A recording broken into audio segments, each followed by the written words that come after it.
Gridiron Warrior podcast is built for strength and football coaches who want to run the best possible programs for their athletes and their communities.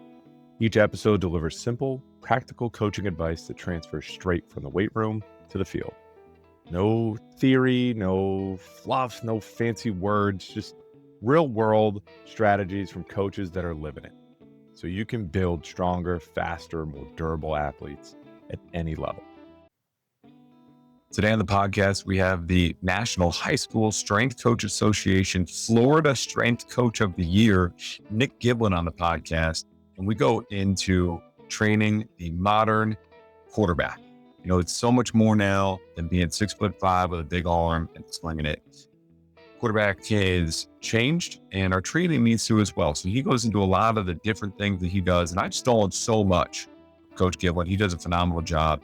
Tune in for this one. It's going to be a great podcast.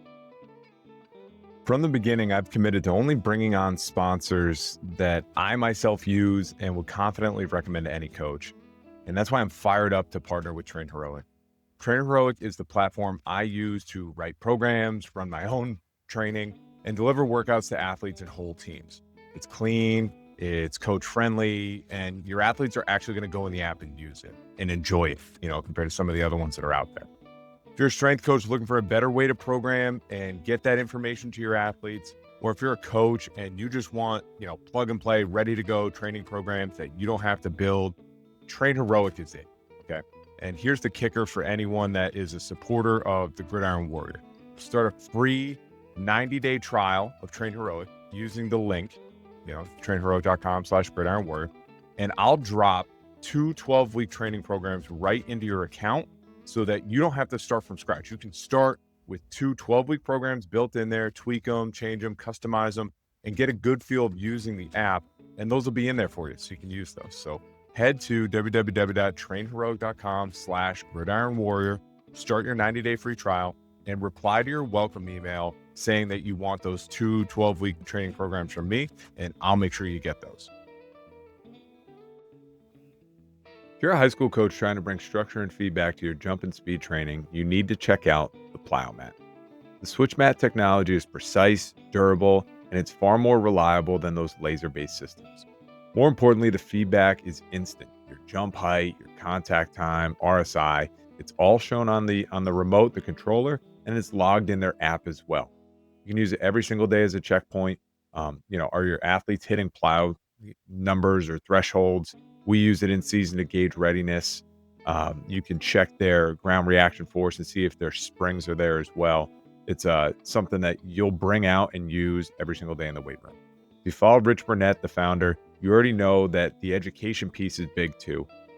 He's a high school guy at heart, and so is the company. So, Plow Mat is there to provide everything that we talk about in Gridiron Warrior, actionable results, real service, great customer service, and they're trying to bring jump training to the next level. So happy to support them. Check out the Plow. All right, we're back for another episode of the Gridiron Warrior podcast today. I have my good friend, Drew. I need you to meet in person because we've done so much stuff online. We've not done anything in person. Coach Nick Giblin is on the show today. Coach, give us your story. Give us your background. Tell us any chapters you want to tell us about. Anything important we need to know about you before we get rocking today. I mean, I guess as far as current, I just currently was at Calvary Christian High School here in Clearwater, Florida. My family and I live in Palm Harbor, but we were coming off of that for the past 6 years. A lot of great experiences and memories over there. Unfortunately, we kind of left that situation, and currently, I guess I can say I'm independent, I guess, or however you want to word that, private sector or whatever. Until we find my next opportunity. So we're still waiting on that. We've been very far. It's not that I haven't had job opportunities since I think I knew I was leaving that situation in March. We knew that we weren't going to become returning for the next school year, and quite a few job offers. We want to stay in Florida, but my wife and I, having our 2 kids and our family, and now we have a third child on the way. It's kind of have to be a home run for us to just get up and move. As you know, right, it's not that easy. So, we'll see what happens and what opens up here in November and December. But, that's where I was at for 6 years and spent a lot of time with. And, I enjoyed my time, a lot of memories, a lot of, as you know, a lot of content from that. I put it all out there. I was able to work with football year round and volleyball year round, and I loved it. And I'm still rooting for those guys over there, and we'll just see what happens next. And so, currently staying independent, thank God. Busy enough anyway to pay the bills, but we'll see what happens. I'm excited to see what my next stop's going to be. And I knew you wouldn't mention this because you're a humble guy, but you are the Florida National High School Strength Conditioning Association Coach of the Year, right? I get all the abbreviations wrong, right? But, Yeah. and then for the people who don't know Florida football, can you talk about what level that was and where some of those kids have gone on and played at the next level, just so we have a sense of the type of high school kids that you were working with? Yeah, I guess that's always the big debate. With some of the guys that I interviewed with, I had one of my interviews was in Texas, and he was like, "Coach, we know Florida ball is huge, but he's like, it's not Texas. You wait till you get to." But I mean, let me tell you something. Florida is like, next level. I grew up in the Midwest, growing up in Chicago.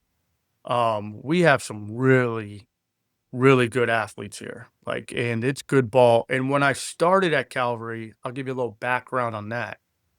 When I got called to work with football in 2019, they really had no history there. So my first year, I got there late in spring. I had them for spring ball, and then we kind of segued to summer. So I was a little behind the eight ball, but we got through the season, and it was solid. I guess. But we won 8 games for the first time in school history, and they were like, making shirts and doing all. So I was like, wow, 8 wins, huh? Okay. And so as we went on, this is a smaller private school. I think it's 2A or 3A or something like that, but it's really good football. We were 2 years removed from state Final Four. So, the program escalated. Not that I have anything to do with that, but I mean, I just go from like 2019 and on was like we're celebrating 8-win T-shirts to being 1 game away from being in the state Final Four championship. But we have guys all over the place, man. I mean, we have guys in Alabama, Vanderbilt, um, SoCon. We got guys, high level D1, low level D1 to all the way down to Division 3, right? But over the years, we've had some guys play some really big time football, and it's only continuing on with now. Once you get to that level, coaches start coming by the school, start realizing that. And I built some pretty good relationships. The former coach that was there, and even the current coach, always uh, brought me in to talk to the high school coach. So I always thought, especially when we got catapult 3 or 4 years ago, they really love seeing those numbers, and they love talking to me and chatting me up about that. So um, you know, guys that continue to build over there, and guys are going to some big time schools. That's for sure. Last question about Florida before we get into the mix. I mean, obviously, college football in Florida is phenomenal. High school football is phenomenal. But for some reason, and you've told me this, I've heard this from plenty of other coaches, the strength and conditioning scene, though, in the high school foot is not there. It's not, I mean, there are some schools, right? And there's, example, like my assistant came from IMG. So, yeah, there's some places that have resources. But I think a large part of, you would think, they are so successful in high school. They have so many kids that go on and play. The state of Florida strength and conditioning is not there yet. Any thoughts on that, or like why it hasn't turned around and become? Are there just But too many former athletes that are doing one-on-one training and things like that? Like, I would say, sometimes as far as a public school, I know the means aren't there necessarily to hire someone like myself. Obviously, you got to go into the private school world. I was at Calvary. They had a ton of means, resources. But I had to I started that job from scratch. I am very proud that when I was at Calvary, that other schools reached out to Calvary and opened those doors for other private schools. So I think it was like 3 or 4 other schools at the time had called our head of school and myself for my job description and what I do over at Calvary. So I think that's huge. But no, Florida does not really care. They don't. They just got It's athletes that just love the ball out. Yeah, it's sad and it is. It's a hotbed. I think in my area, especially, there's a lot of like places for these athletes to go, and sometimes some of these schools too actually resource out to some of these places, and it might be something where they just come in the summer for 5 or 6 weeks, or they just say, "Hey, just go over here." But I I still say there's nothing like having that, especially if you have someone that knows what they're doing. I don't know. I left my situation and, I even made recommendations like, "Hey, I think some people it would probably want my job." I built it up. They're set and they kinda just made one of the football coaches, the guy that runs the weight room. So, you know, um, I left it better than I found it, but That's it didn't always mean so good, someone you came know? in and took over. That's kinda in my realm as far as that in the strength and conditioning world. They just said, "Hey, we'll just make this guy do it." So, I yeah, think Florida's still way behind. I think the biggest thing we can do as an entire profession is just continue to do good work wherever we are and continue to make those networks and connections because, I'll bring some coaches on the podcast here in the future that have created positions for themselves or have advocated for it. And it's taken years for that to happen, but it finally happens because, they worked with the football coach and the football coach ends up getting a administrative role and is able to kind of like sway the board. So you just never know who that connection is going to be. And one motto I've always lived by is keep doing good things. And good things are going to come to you. So, Mm, anyway, I think this field is going to continue to grow. I think high school is the next level. New England's the same way. It's one of those things where the prep schools and the private schools they have some strength and conditioning positions, but not across the state. And that's one thing. As somebody someday, I would love to get into that high school level and really get back to where my love started for strength and conditioning, but it's not a thing up here in New England yet. So I always hear my Midwest people, my down south people that are like, "Yeah, just go get a high school job," and it's like it's not that easy, man. They're not. yeah, it's It's not. not. It's I not mean, working south. It's not like the Midwest. That's a whole yeah, different brand out there. So yeah, um, kudos to Texas, Georgia, North Carolina, some of those who they're really and the people that I talked to, that some of the jobs that we just didn't think was the best fit for us, they were really great. And some of the plans that some of these schools had, I actually couple buddies of mine took some of those jobs and they are, I think one of them just opened up a new facility. And then there was one where it was a couple years down the line that they're going to open up this like really great facility for their strength and conditioning and for their athletes and stuff like that. So yeah, we're just not quite there, but well, I will say this: high school is where it's at, 100%. I love everything that you do. Everything. I have a lot of friends at the collegiate world, and a ton of respect for it. But high school, man, it's a great starting foundation.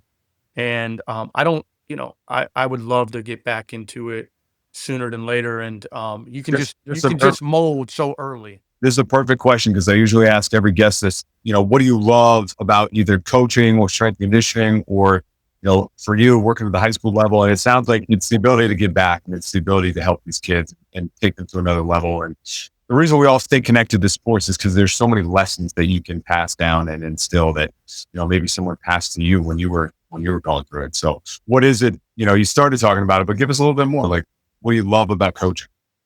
Yeah, I think for me, why I've been successful, I get asked a lot, like, what do I think it is?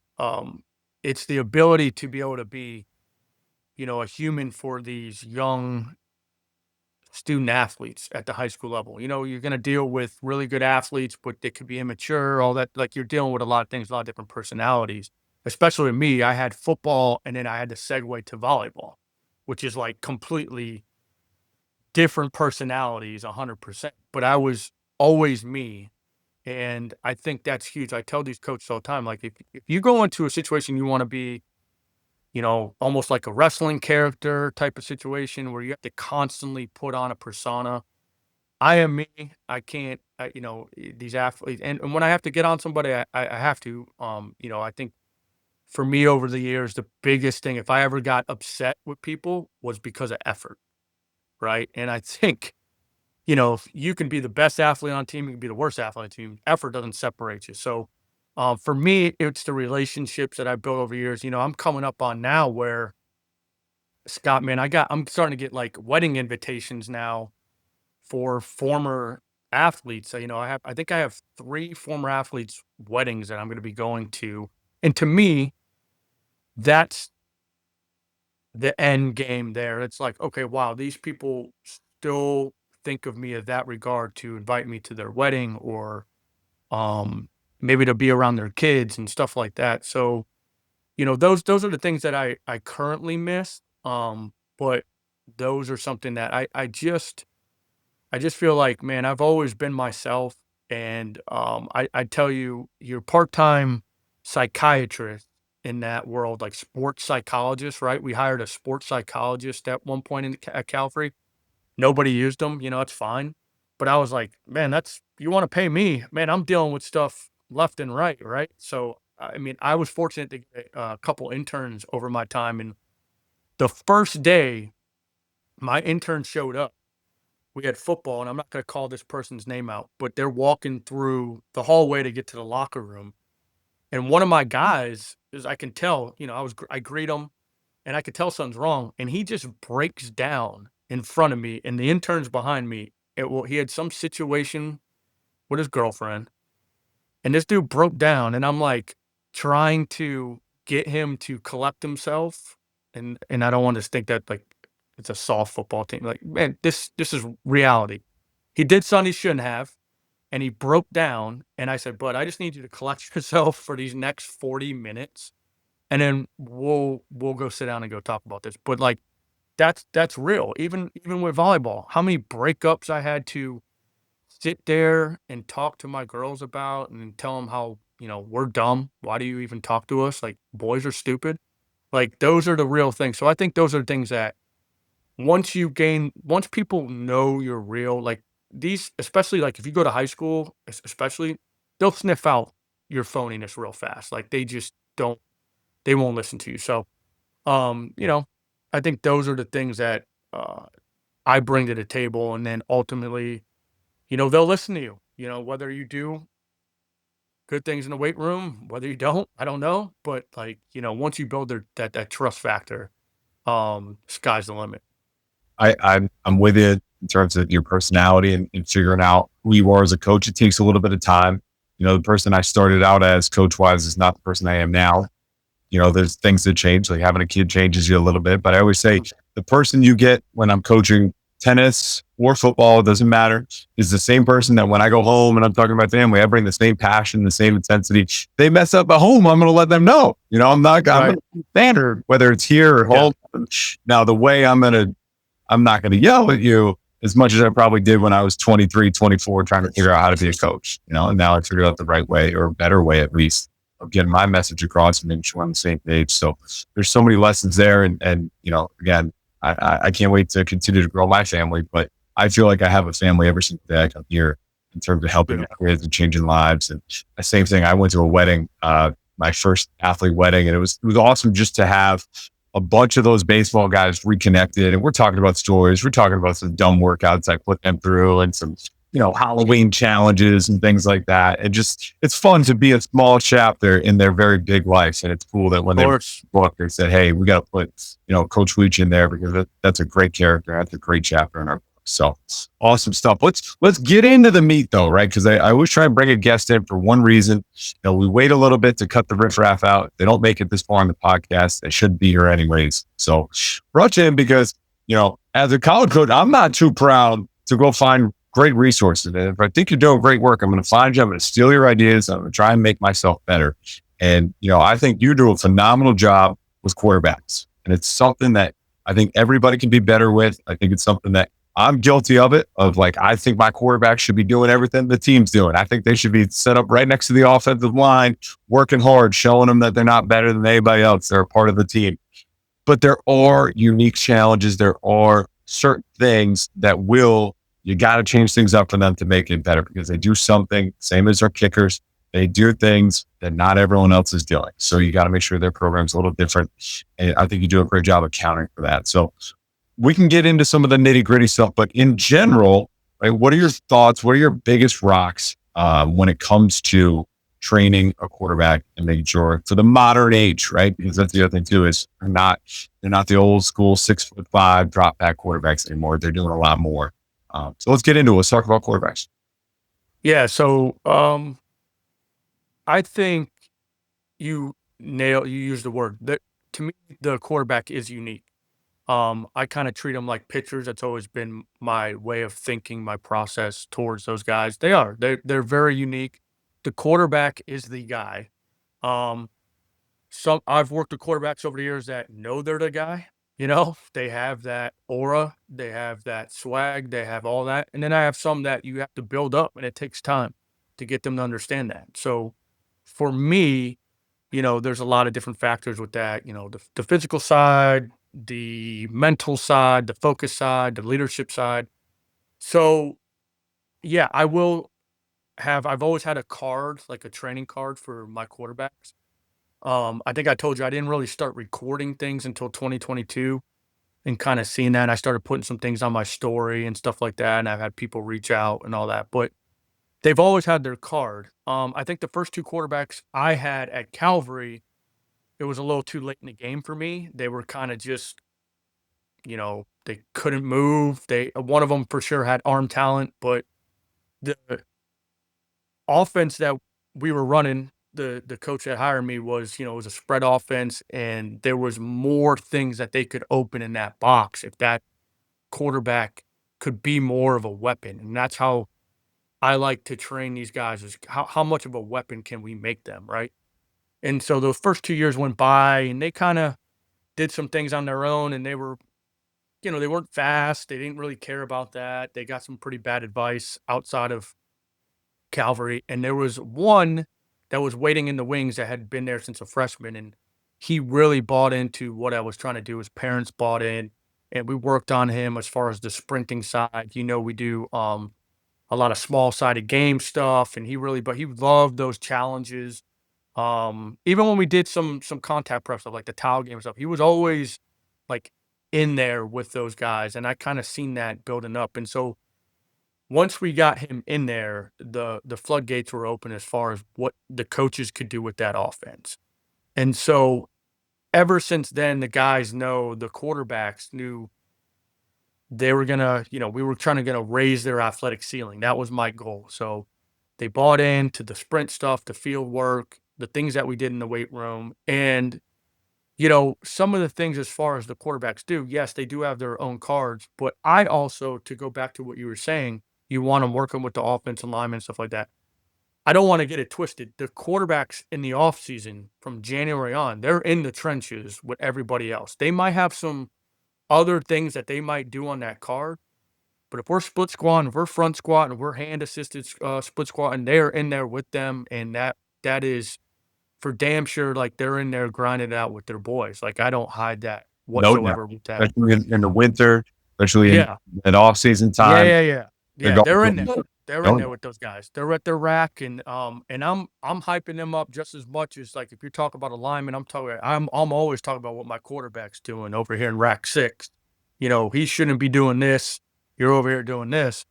So yeah, I do think there is some unique qualities about the quarterback, but I also did things other as far as offensive linemen, like in season, the linemen, I had other things that they would do from the skill mids in the weight room and outside in the field. During this time of year, linemen would do belt squat and that type of stuff. So it wasn't just about the quarterback, the quarterback in itself is kind of a different animal. So that's what people have seen, and I've come to get a lot of quarterbacks over the years here now working outside, kind of in the private world, getting a lot of quarterbacks, and it's been fun, man. It's been fun to kind of shape them up and kind of switch their mind up a little bit with that. let's clean up for some people out there, maybe some pre-practice or pre-game routines, things that they need to do to get their quarterbacks feeling good, ready to go. I see a lot of, I think the idea is great to steal from baseball and get some things going for the shoulder but I think sometimes all they do is focus on that and they miss on a lot of other things. I know we can talk about maybe some vision stuff or some of the mental stuff you do. So walk us through maybe a pregame warm up and all the different things that you're going to hit on for the course of a pregame warm up. Yeah. So pregame warm up,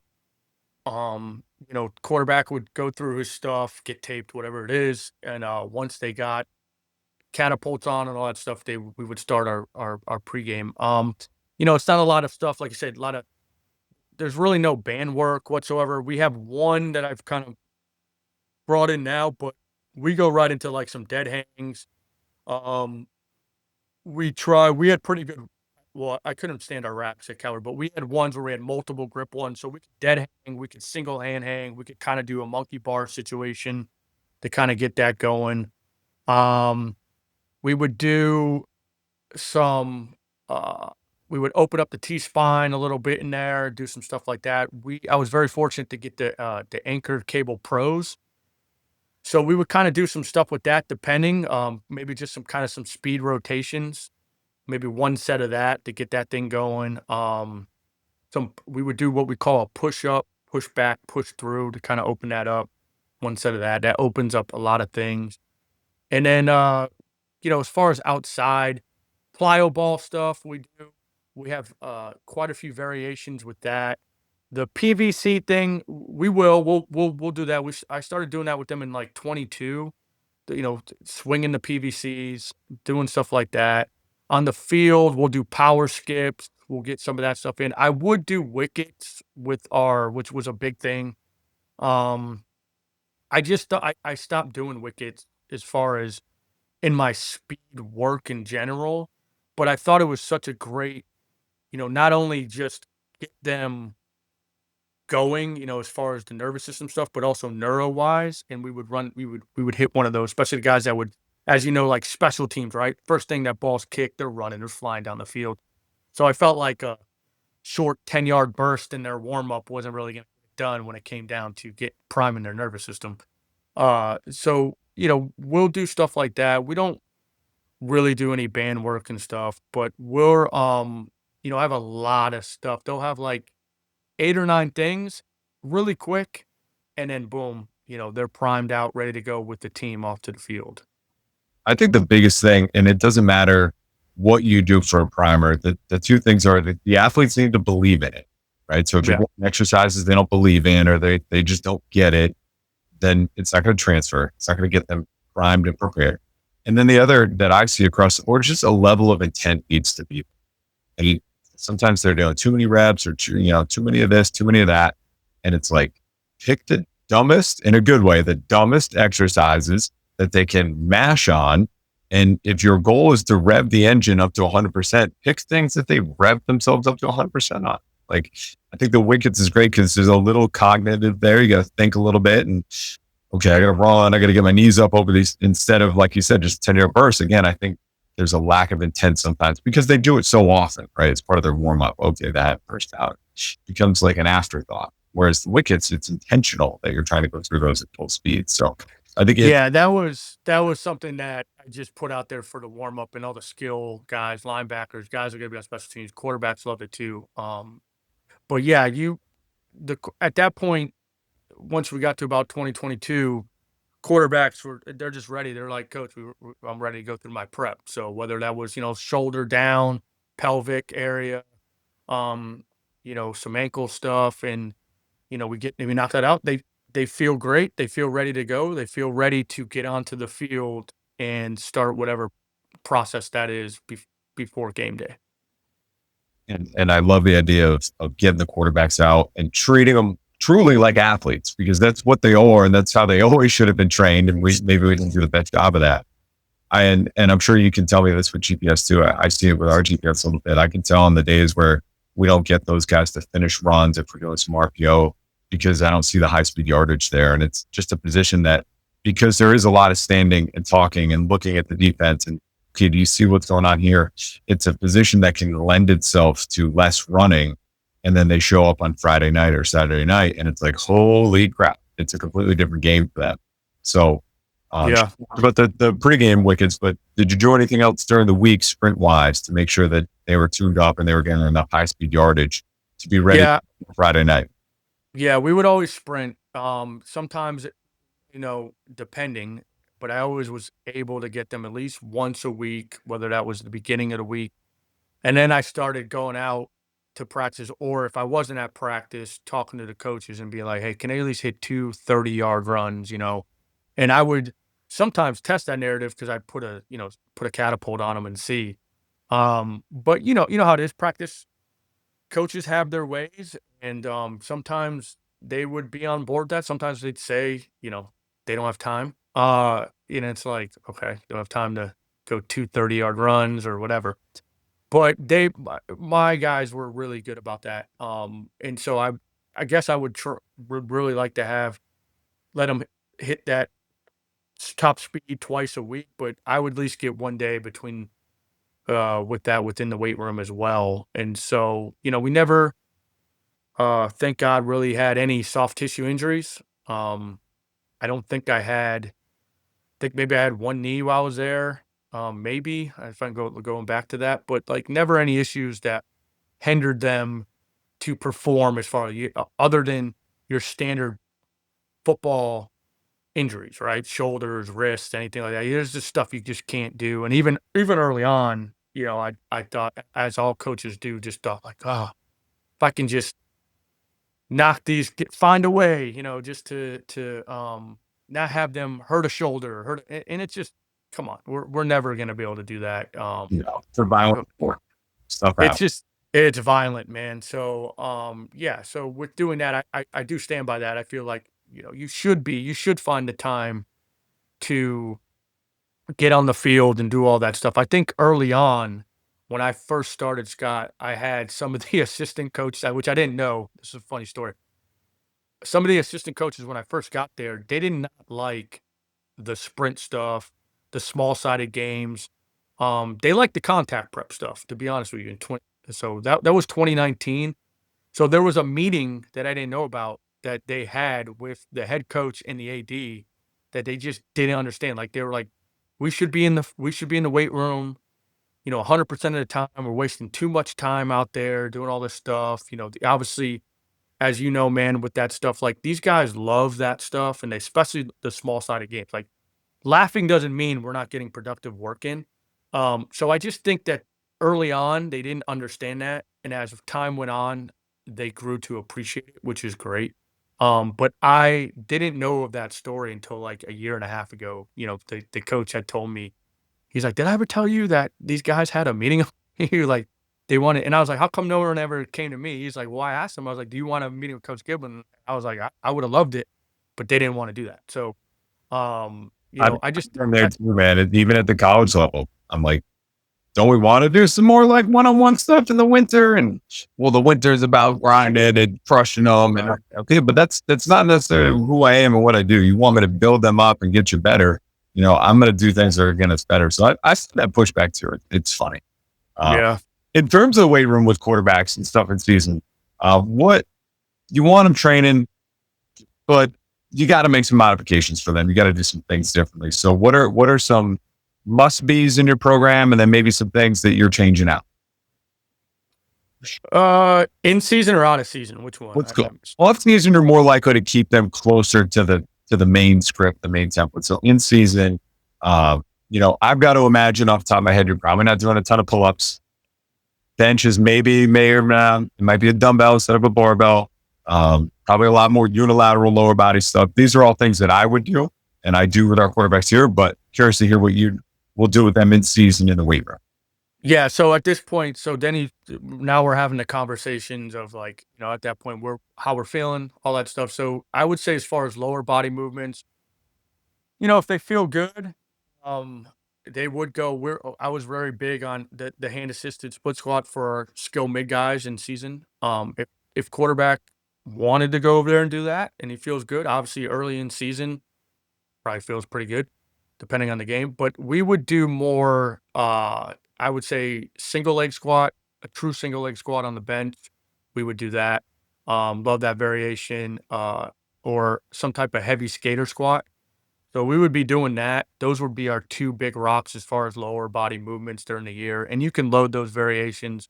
They both all my quarterbacks love both those variations. I just got some sick No, I, people, I think as far as that. heavy skater squats are underrated. I think they're a phenomenal exercise.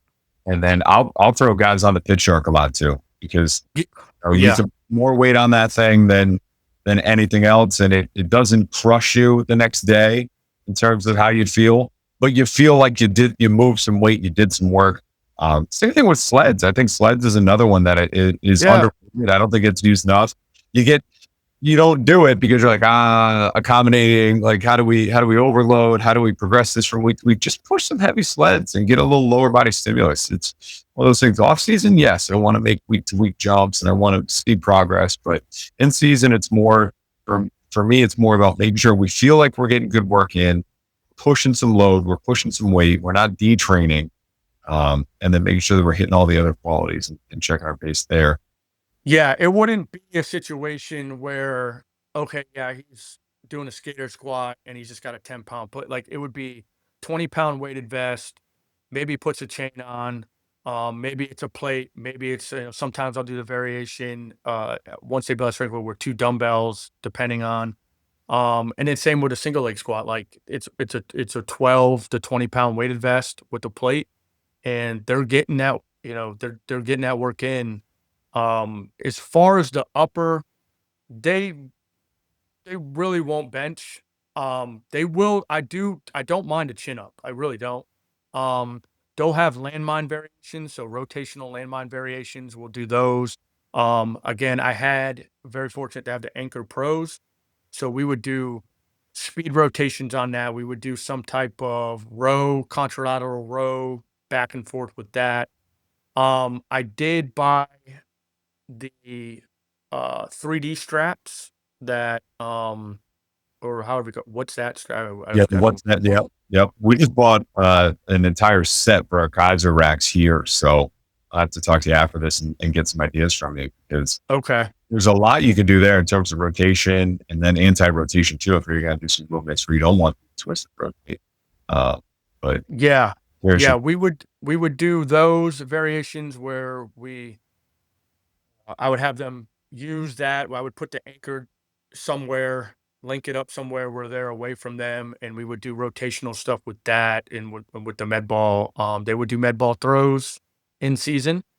Very minimal, but stuff like that. And then I also, like, I know people can get carried away with the tidal tanks, but I love those for a lot of different variation things. And I think if you don't just use it as a workout like some people do, like, I think there's a lot of benefits that I use as far as rotation, core, that they would do as well. That would be on their training cards.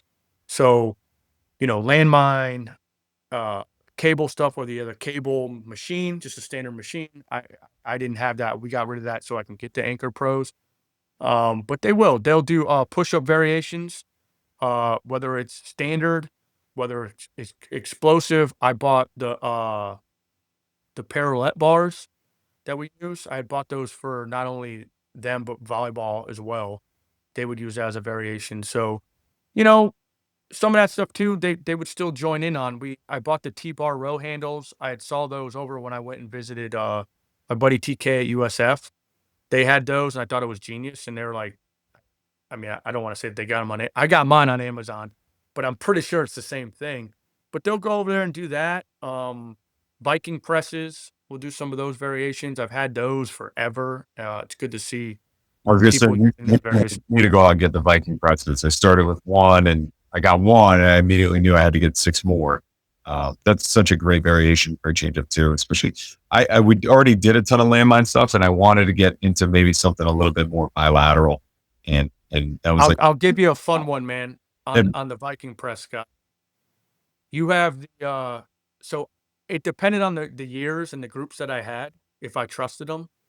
But if you get the Viking press and you throw on a Tendo unit and they go in there, it gets as long as they do it the right way.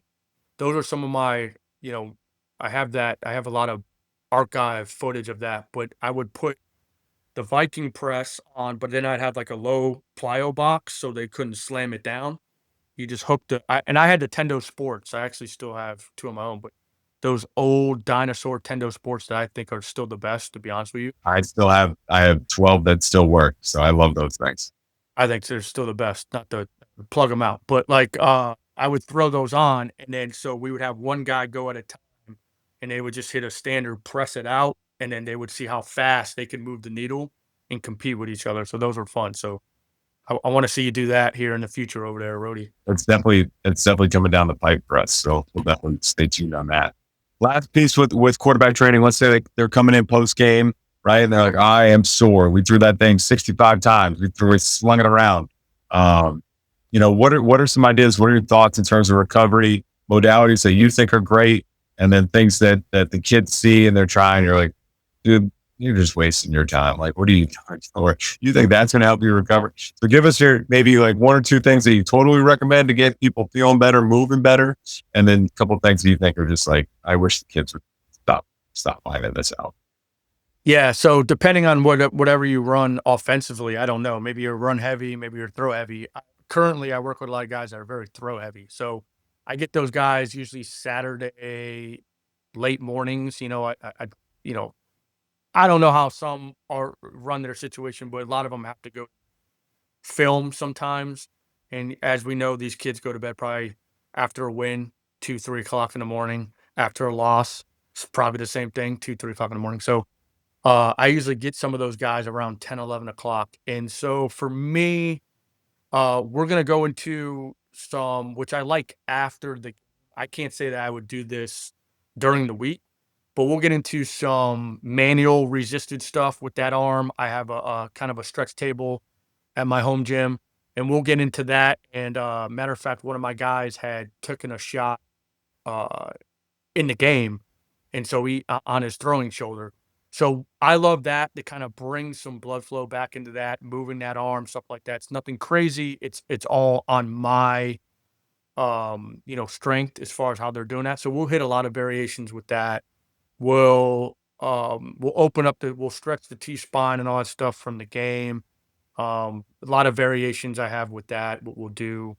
And then we have mobility stick. We'll do some stuff with that. Love the mobility stick and getting in them to open everything up from after the game. You know, as far as like, I don't have any like voodoo stuff that we do. We're gonna do that. I think we'll flush things out. We'll ski erg. I think that's a great full body movement thing that you can do. I have one at the house. I have a assault bike at the house. So that's kind of a Saturday. These guys will kind of ride. They'll do ski erg. They'll flush out. Sometimes it'll be like a 20 cal, 3 or 4 rounds at a moderate, level. And then we'll go into our mobility. We'll get them on the stretch table. We'll do that stuff.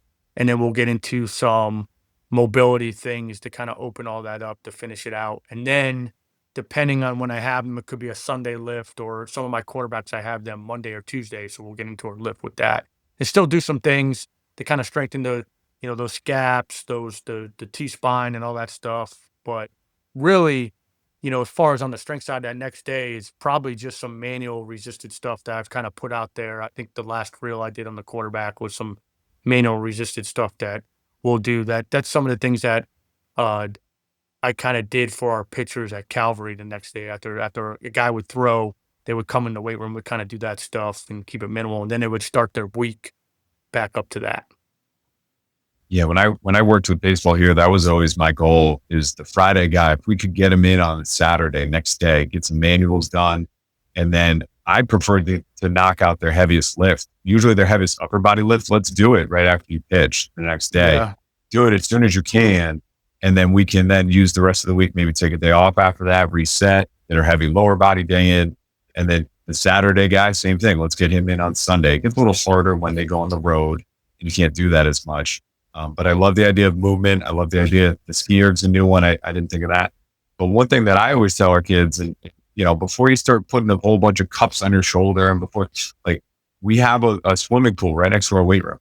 I Sure. pool. I think the pool Yeah. is underrated in terms of recovery, just to be able to get full range of motion and then get a little bit of resistance in the water, but not a ton of resistance. But I think the pool is underrated, and we're trying to get more kids to do that. So we get our Sunday lift in, get in the pool, like move around, and then come in on Monday. And we're just trying to be smart about how much we throw on a Monday.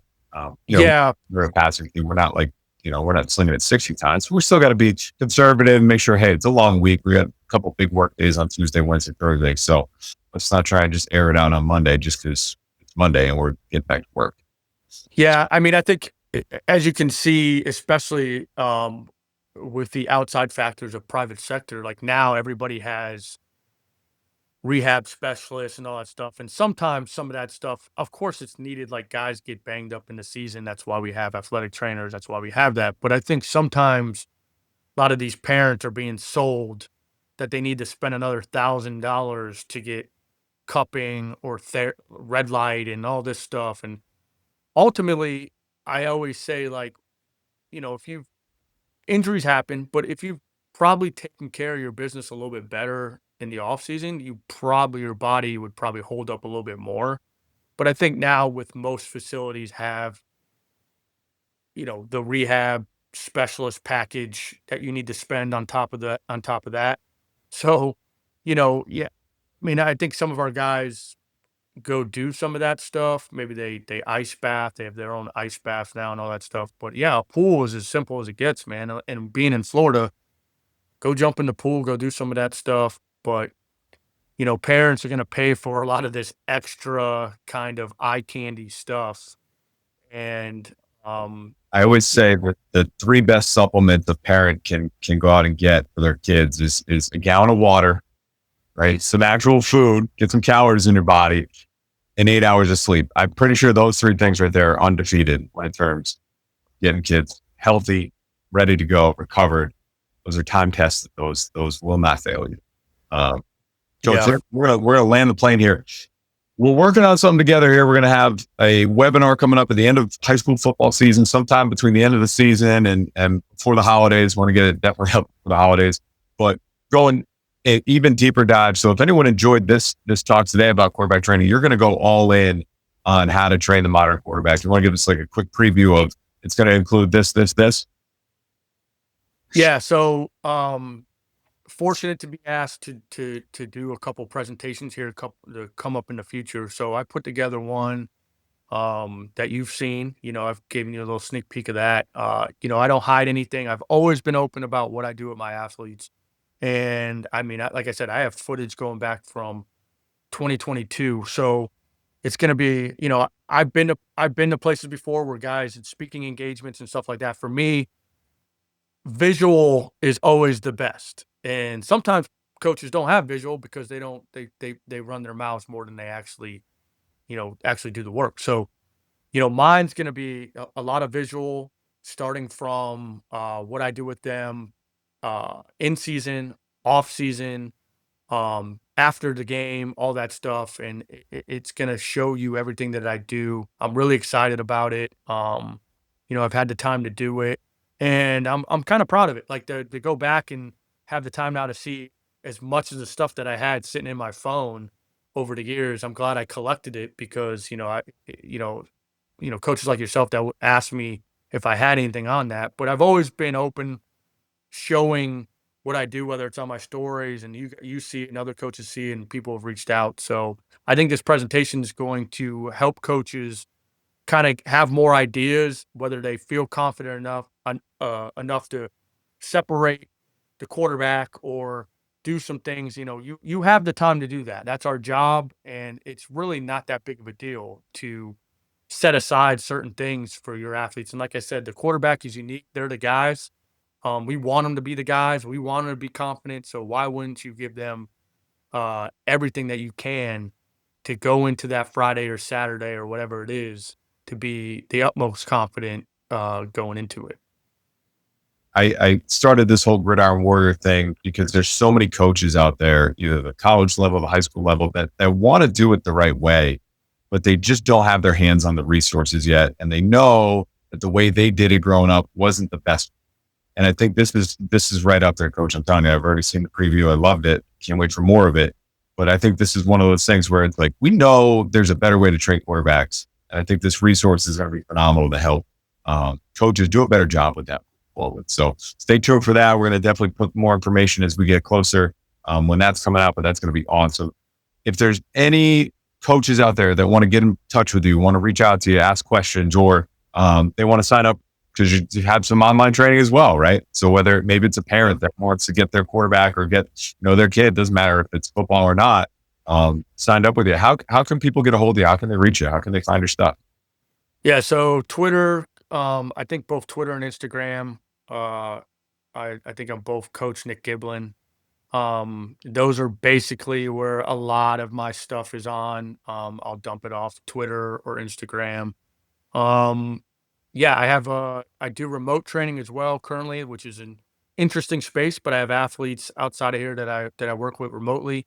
I've done some stuff in the past that I have in my bio, as far as like a year-round preparation and how I worked with the football team. There's a whole thing on that, from weight room to speed to small sided games to contact, all that stuff. A mini. Uh, you've just build upon what you've done with yours. But it goes to show that since now you're helping a lot of high school, even collegiate, every no one's bigger than bettering and building their brand. But I have that as well, and it's been great. You are one of the guys that made me kind of do that. I'm not very open. I don't really do podcasts. I don't really do speaking engagements and stuff like that. But it's been great, and the feedback that I got from that was overwhelming. And I've been able to help a lot of guys and give them some different things that they can do as far as the field and weight room. So, and this quarterback presentation will be no different. I'm glad I was able to get you to come out and jump on the podcast because this was a great one. Coach, thanks again for jumping on. Thank you guys all for listening, and we'll catch you on the next one. If you enjoyed this podcast and you want to keep getting better, I encourage you to check out my new community, the Gridiron Warrior Insiders. Got it right here on the phone. The app is clutch. There's so many things in there that I think you'll find valuable. We have the weekly film study where you can go live with me, ask any questions you want. There's no Q&A, no big deal. I always have a topic that we're going to hit on every single week, and we record those too if you can't make it. We have the Wildcat webinar. That's where I call somebody else in to run the offense, and they come in and they bring a presentation about something that they're an expert in and give us some fresh insight, new information. I have unreleased podcasts. There's about 10 or 15 that haven't gone live yet. You can listen to them early before anyone else. We have the equipment room, so discounts, whether it's Train Heroic, Plyomat, OVR, or even my own courses. You have discounts in the equipment room. Okay, the free safety, anything that I want to throw in there, bonus programs, you name it, it's in there. And we have over 50 coaches right now that are helping each other. So we post questions and coaches will work together and provide insight and share information, because that's what it's all about, is coaches getting better. So if you want to check that out, the links are in my bio, the links at the end of this podcast. Check it out there, Gridiron Warrior Insiders.